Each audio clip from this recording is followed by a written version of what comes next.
நீங்கள் திருச்செந்தூர் கோவில் பற்றி சொன்னீங்க. அது கோவில் சிலைக்கு பின்னாடி ஒரு ஹோல் இருக்குது, கோபுர வாசல் சொன்னீங்க. வாசலில் அது நான் வந்து எனக்கு சொந்த ஊர் திருநெல்வேலி அப்படிங்கிறது அது அடிக்கடி நான் போகக்கூடிய வாய்ப்பு கிடைச்சிது. சிறு வயதில் நிறைய போயிருக்கேன். நீங்கள் சொல்லக்கூடிய இதை வந்து நான் காது வச்சு கேட்டிருக்கேன். ஓம் என்று கேட்டது. ஸோ பிரணவம் தான் ஓம் என்று பொருளா? உங்களுக்கு என்ன கேட்டதோ அதுதான் அது. உங்களுக்கு ஏதோ கேட்குது, உண்மையாக உங்களுக்கு என்ன கேட்டுச்சோ அதான் அதுக்கு பொருள். ஓம்னு கேட்டுருந்தா அது ஓம் தான் பொருள். சில பேருக்கு முருகான் கூட கேட்டிருக்கலாம், சில பேருக்கு வேறு வேறு கேட்டிருக்கலாம். யாருக்கு எப்படி கேட்டதோ அப்படி தான் அதை பொருளாக எடுத்துக்க முடியும். ஏன் அப்படின்னு கேட்டிங்கன்னா, எல்லாருக்கும் பார்க்குற பொருள் ஒன்றும் கிடையாது. ஒருவருக்கு மஞ்சள் பிடிக்குது, ஒருத்தருக்கு நீளம் பிடிக்குது, ஒருத்தருக்கு வெள்ளை பிடிக்குது, ஒருத்தருக்கு கருப்பு பிடிக்குதுன்றதுனால பிடிக்கிற விதத்தில் தான் வண்ணம் இருக்குது. வண்ணம் என்னமோ வண்ணமாக தான் இருக்குது. அங்கே வாளாக தான் இருக்குது, அதில் கட்டமாக தான் இருக்குது. காது வச்சு கேட்கறதுக்கு எல்லாருக்கும் வாய்ப்பு இருக்குது. அவருக்கு என்ன கேட்குதோ, நேர்மையாக உங்களுக்கு என்ன கேட்குதோ அதுதான் அதுக்கான உண்மையான பொருள். உங்களுக்கு ஓம்னு கேட்டிருந்தால் அதான் அதுக்கான உண்மையான பொருள்.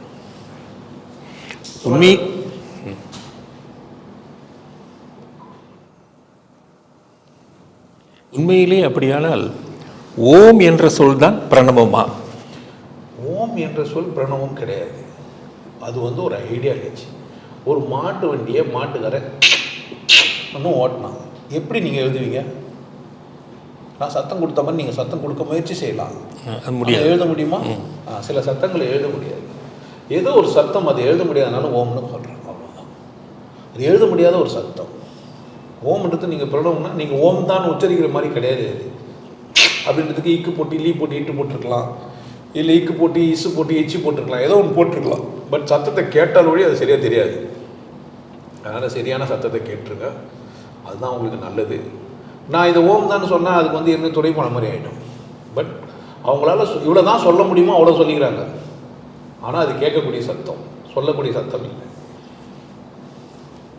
அப்போ பிரணவ மந்திரம் என்கிறது வேறா? பிரணவ மந்திரம் வேறன்னா நீங்கள் என்ன வேற அர்த்தம் சொல்கிறீங்கன்னா வேற ஏதோ நீங்கள் தெரிஞ்சு வச்சுக்கிற மாதிரி சொல்கிற மாதிரி இல்லை. வேற தான் இருக்கா? ஓம் தான் சொல்ல முடியாமல் சொல்கிறாங்க. ஓ, ஓம்னு நீங்கள் கரெக்டாக மீனிங் பண்ண முடியாது. எப்படி சொல்ல அது புரிய வரலையே. வான்ற வார்த்தையில் பல காரணம் இருக்குது. கொலை பண்ணவா, சாவடிக்கவா, இல்லை பேசவா, சாப்பிடவா, அழவா, சிரிக்கவா, இப்படி வான்ற ஒரு வார்த்தை இப்படி எவ்வளோ இருக்குது. ஓம் அப்படின்னு ஒன்று, அது வந்து சத்தம், அது ஒரு மந்திரம், அது காதில் கேட்கக்கூடியது அப்படின்னு சொல்கிறாங்க. அது விளக்க முடியாதனால அதை ஓம்னு நிறுத்தி வச்சுக்கிறாங்க. நீங்கள் அது ஓம்னு விளக்க முடியாமல் சில பேர் பிரிச்செல்லாம் பார்த்துக்கிறாங்க. அகரம், உகரம், மகரம் இப்படிலாம் சொல்லி வச்சு சில உடம்பெல்லாம் படங்கள்லாம் வரைஞ்சி இங்கே ஆ வருது, இங்கே ஊ வருதுன்னு ஹவும். ஓமுங்கன்னா ஆக்சுவலாக ஓம் கிடையாது, இப்படி சொல்கிறாங்க. ஹவும் இப்படிலாம் பயிற்சி கொடுக்கணும்னு கூட இருக்கிறாங்க. நான் அதை கொச்சப்பத்தவோ நெக்கல் அடிக்கோ நான் வரல. ஆக்சுவலாக என்னுடைய சேனலில் நிறைய நெக்கல் வச்சுருப்பேன். இந்த இவங்க நண்பர்கள் அவங்களுக்கு வந்து எந்த பாதிப்பும் வரக்கூடாதுன்றதுக்காக. ரெண்டாவது பொறுப்பு அவங்களே ஏஜியும் வச்சுருப்பாங்க போட்டு.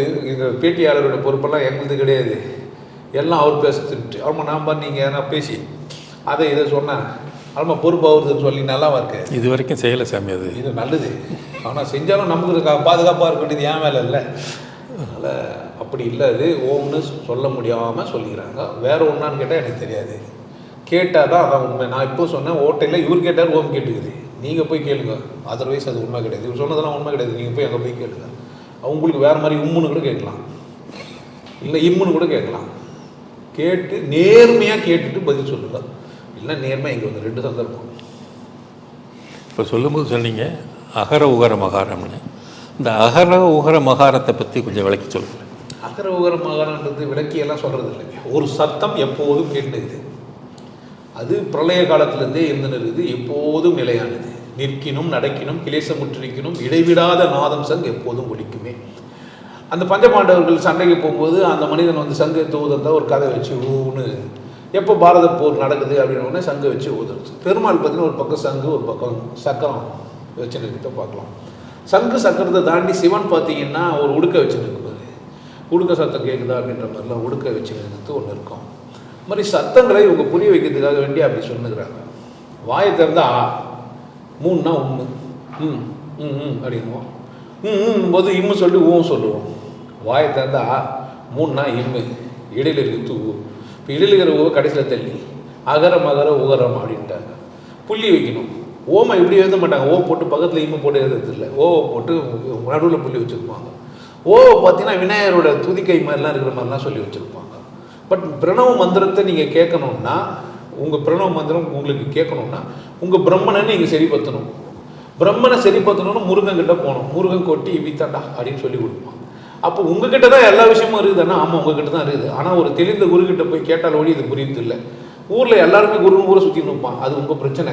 ஆனால் ஒரு மதத்துக்குள்ளவும் ஒரு தத்துவார்த்தமான விஷயம் இருக்குது. இந்த சத்தத்தை பைபிளில் வேறு மாதிரி சொல்லி வச்சுக்கிறாங்க. பேதூர் மரங்களையும் லெபனானின் மரங்களையும் கர்த்தரின் வலிய சத்தம் கோரமாய் முறிக்கின்றது அப்படிலாம் பாட்டு எழுதி வச்சுருப்பாங்க.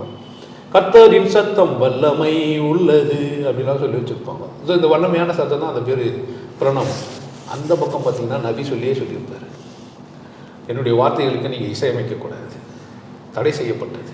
இஸ்லாமியர்களுக்கு இசை தடைப்பட்டது. அவங்க அந்த மதம் ஓதும் போதெல்லாம் பார்த்தீங்கன்னா தனியாக இன்ஸ்ட்ருமெண்ட்லாம் வச்சுலாம் பண்ண மாட்டாங்க. அந்த வார்த்தையிலே இசையாக தான் இருக்கும்.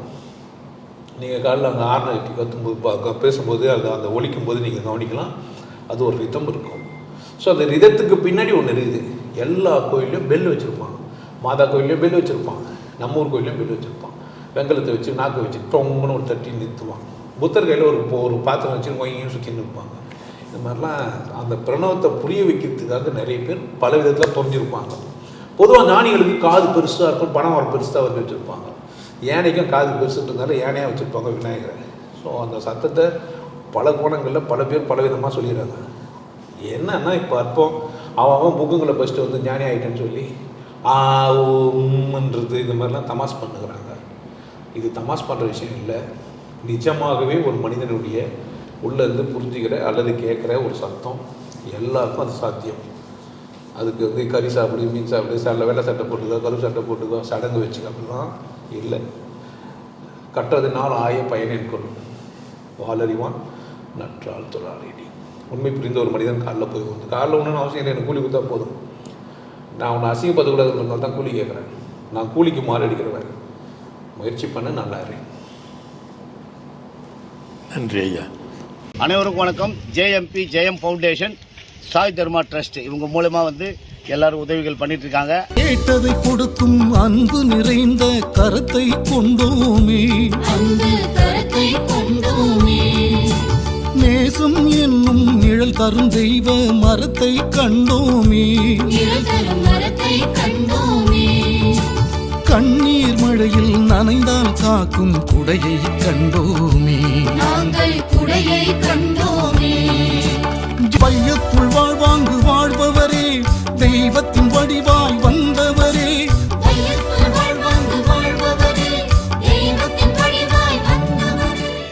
அனைவருக்கும் வணக்கம். நான் உங்க சேஷு பேசுறேன். கனடாவில் வசிக்கும் ஈழத்தை சேர்ந்த உதயகுமார் அவர்கள் உங்க எல்லாருக்கும் இந்த நேரத்தில் எல்லாருக்கும் அரிசி, பாய், தலகாணி இதெல்லாம் கொடுத்து உபகாரம் பண்ணியிருக்காரு. எங்கே போனாலும் ஏழைகளுக்கு பண்ணுறது மிகப்பெரிய தர்மம். கோடி கோடியாக கொண்டு போய் எங்கெங்கேயோ கொட்டுறாங்க. அதெல்லாம் வேண்டாம். ஏழைகளுக்கு கொடுத்தா அது ரொம்ப புண்ணியம். அப்படி கொடுக்க முடியாது. யார் யார் கொடுக்கணும்னு விருப்பப்படுறீங்களோ உங்களால் முடிஞ்சால் நேரடியாக எங்கே வேணாலும் கொடுங்க. அப்படி வேற யாராவது கொடுக்கணும்னு விருப்பப்பட்டீங்களா, சாய் தர்மா ட்ரஸ்ட் இருக்கு. பசியை போக்கும் அமுத சுரபியாய் பார்த்தோம் உங்களையே, கல்வி சேவைக்கு கலைமகளே இங்கு தந்தாள் தங்களையே, மருத்துவ உதவிகள் செய்தே நாளும் காப்பாய் எங்களையே, என்றும் காப்பாய்